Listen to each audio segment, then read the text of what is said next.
Alright, Shalom. I'd like to give all praises, honor, and glory to Yahweh, Ba'asham Yahushai, double honors to the apostles and elders of Great Millstone and Rulewell, and salutations to the Akim around the world that pushes truth in sincerity. So I'm going to tell a short thing here on Janus. God Janus, understand? The Roman god Janus. Right, you know, most of them will be from the Roman and the Greek. They'll just make minor changes to them, but it's usually be the same god. Right? This is the god, one of the pagan gods Janus, where they got January from. Because for those who don't know, the months of the year does be named after most of their heathen gods. Right? And January is one of them, right? Even the days of the week also. Okay, you see in ancient times, whenever they used to refer to certain days, they would never say Monday, Tuesday, Wednesday. They would say the first day or the seventh day or the sixth day. The days didn't have names back then. Even when you look at the months had different names, like the month of Abib and so forth. But you know, Esau renamed all of these things after their own hedonistic practices, and January is one of them. Came from Janus, right, which was named after one of their heathen gods. Right, so you see what it say about Janus. It's a tales beyond belief, right? It's a Janus. It's a discover the legend and myth and religious beliefs surrounding Janus, the Roman god of say he was the god of opposites, right? Of exits and entrances, beginnings and endings, right? So that is why the poem at the beginning and the ending, they put his month at what they call the beginning and the ending of the year, right? The beginning and endings, and the guardian god of portals, right? Guardian god of portals, and like when you enter into a portal into something new, which is for them the new year, right? That is what it represents. What he represents to them. It said doors and gates, right, to enter into something. So whenever it is you're actually celebrating New Year, you're actually celebrating this pagan god, because New Year is ready in spring, when things start to replenish or come alive. You understand? Which is the end of winter. Right now we still in winter. We don't experience winter here in Trinidad, but winter is still going on right now. It's not New Year yet, right? Right, beginnings and endings, and the guardian god of portals, doors, and gates. They say he was also guardian of the new year, right? And keeper of the calendar, right? From which the month January takes its name. Same thing, right? They say he is always depicted as having two faces, just like Esau, two faces, deceitful, and looks to the future and the past. It's to the modern word janitor derives from the Latin word ianita, right, meaning doorkeeper, porter, and from ianua, meaning door, entrance, gate. It said there was no Greek counterpart or equivalent of this ancient Roman deity, right? Now make sure I say that, because usually you will see that most of the gods that the Romans follow was knockoffs of the Greeks, or knockoffs of some other god in the past. It has just changed certain features about them and change the names, but it will still be the same thing. However, you get gods like Shiva and so forth, you will see it had other deities in ancient times that were similar, that just make them cheap knockoffs. Right? To say, who is Janus? So Janus was the Roman god of doors, choices, beginnings, and endings. He had two faces on his head, one facing towards and one facing backwards. The Romans prayed to him for advice especially in respect to new and enterprises. It says he also represented time because he could see into the past with one face and into the future with the other. You understand? So there is heavy idol worship.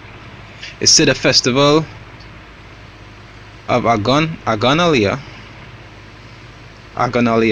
the festival of Agonalia was celebrated in honor of the god Janus 4 times during the year: 17 March, 21st May, 11 December, and 9 January. On these days, the symbolic head of the Roman state religion, Rex Sacrorum, would enter the forum and sacrifice a ram to the god. Surprise is not swine flesh. It said the role of Janus was as the porter of heaven.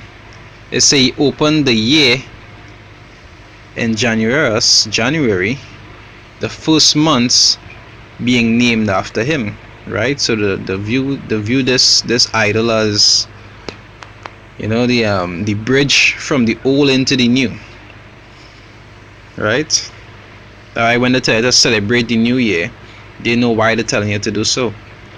It say he was the guardian god of gates and doors, on which account he was commonly represented with 2 heads, looking at those who wished to gain entrance into those who wanted to exit. So Janus possessed no temples in Rome, but all the gates of the cities were dedicated to him. It say close to the forum stood the so-called temple of Janus, which was merely an arched passage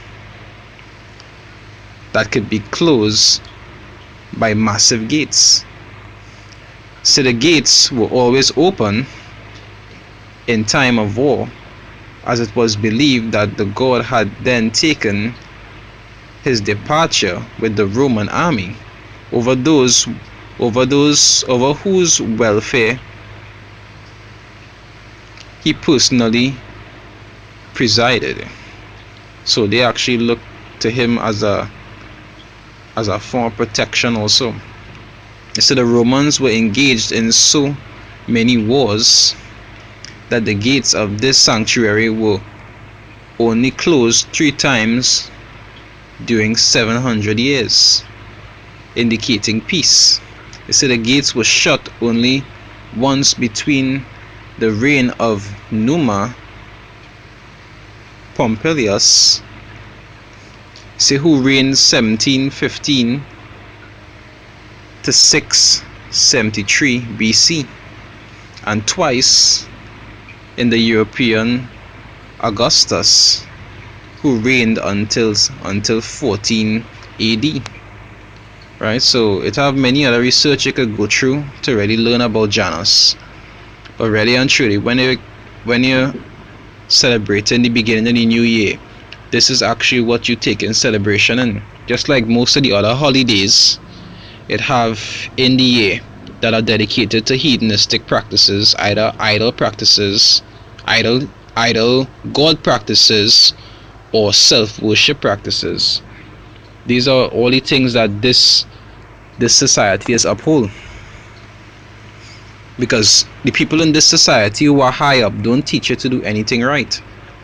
Anytime they're celebrating something, is because it's something off, and they're trying to get you to do it also, because these are gods that they just actually uphold and worship, and they just try to find nice ways to get you to worship it also without even realizing it.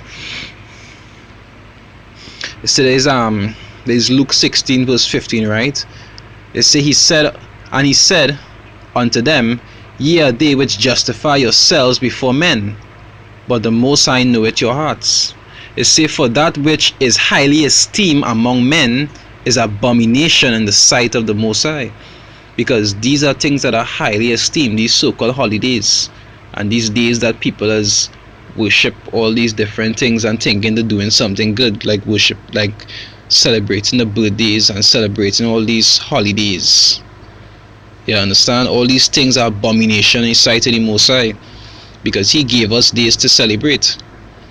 And if a person would actually study and look into history, they would know not only the New Year is not something that was celebrated.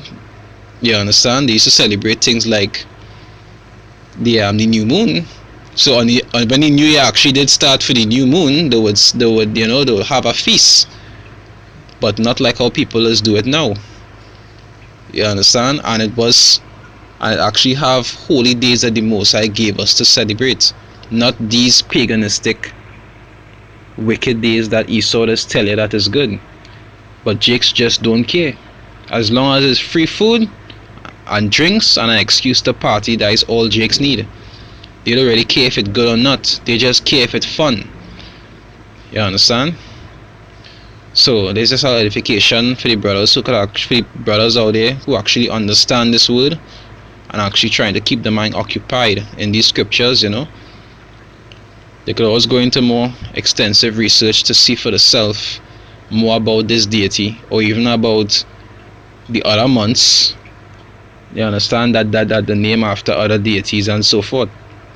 Anyway, with that, I'd like to give all praises, honor and glory to Yahweh Ba'asham Yahushai, double honors to the apostles and elders of Great Millstone that rule well, and salutations to the Akim around the world that push the truth in sincerity. Shalom.